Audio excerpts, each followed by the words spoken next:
Nous nous trouvons actuellement sur le site du futur atelier-garage du tramway T10 à Châtenay-Malabry, en bordure de l'avenue Paul Langevin et à la limite de la ville du Plessis-Robinson.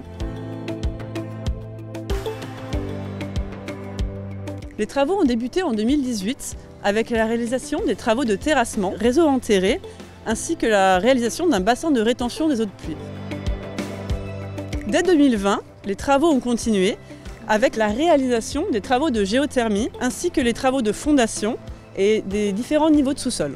L'année 2021 a marqué un nouveau tournant dans la réalisation de l'atelier garage. Pour préciser les travaux qui ont été réalisés au sein de la station-service qui se trouve derrière nous en 2021, elle a connu la réalisation de ces murs d'enceinte matricés qu'on voit derrière nous, la couverture également, la toiture et dans la deuxième partie de 2021, l'aménagement intérieur, le bardage au sein des murs et en toute fin d'année, la mise à disposition de la station-service et de ses abords à l'entreprise en charge de la pose de la voie ferrée pour permettre justement la continuité de voie au sein de la station-service. Donc la halle, elle aussi, a fait l'objet d'un certain nombre de travaux en 2021, à commencer par la finalisation des murs d'enceinte, la réalisation également de la pose de la charpente métallique en fin d'année, support du futur toit qui sera mis en œuvre très prochainement. Et puis au sein également de ce bâtiment-là se trouve la zone des bureaux et notamment le poste de commande centralisé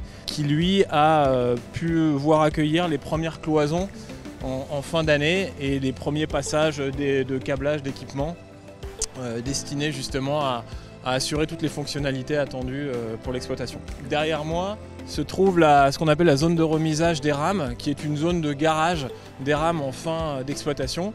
Et cette zone a pu également être finalisée en 2021 à travers la fin de pose des rails et puis les quais qui permettent d'accéder aux rames pour assurer tous les services d'entretien des rames hors exploitation. On a également pu végétaliser les voies ferrées de la zone de remisage courant 2021. 2022 a vu dans un premier temps le déploiement de l'ensemble des poteaux LAC, support de la ligne aérienne de contact qui alimentera à terme le tramway. Dans un deuxième temps viendront le déploiement de l'ensemble des câbles qui sont souterrains pour relier cette partie du site de l'atelier garage au bâtiment et notamment au poste de commande centralisé, de façon à pouvoir commander l'ensemble des équipements qui se trouvent ici. Dans un troisième temps viendra l'armement puis la mise en œuvre, le déroulage du fil de lac qui permettra l'électrification de l'ensemble du site en vue de l'arrivée de la première rame de tramway à la fin de l'été 2022. Une fois cette rame sur site, nous procéderons à une série d'essais qui eux se dérouleront à compter de l'automne 2022. D'une part, sur le bâtiment, se poursuivront les travaux de mise en place du bardage en terre cuite, ainsi que la pose de la toiture ETFE. Donc, ce qui s'apparente en fait à une toiture sous forme de coussin transparent qui apporteront un maximum de luminosité aux employés qui travailleront en dessous.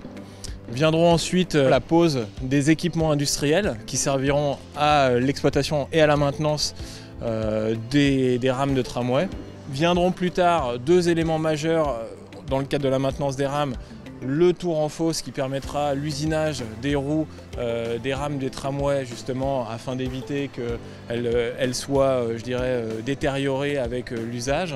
Et puis également les colonnes élévatrices qui permettront de soulever les rames pour intervenir en dessous, déplacer des équipements ou remplacer des équipements. Et également ce qu'on ne voit pas ici mais un élément important pour l'exploitation future, c'est tout simplement l'alimentation électrique qui, elle, est en cours de finalisation. Les travaux du bâtiment se finaliseront par la pose de la clôture afin de sécuriser le site. L'atelier garage T10, qui a fait l'objet d'un concours architectural, a également fait l'objet d'une double certification environnementale.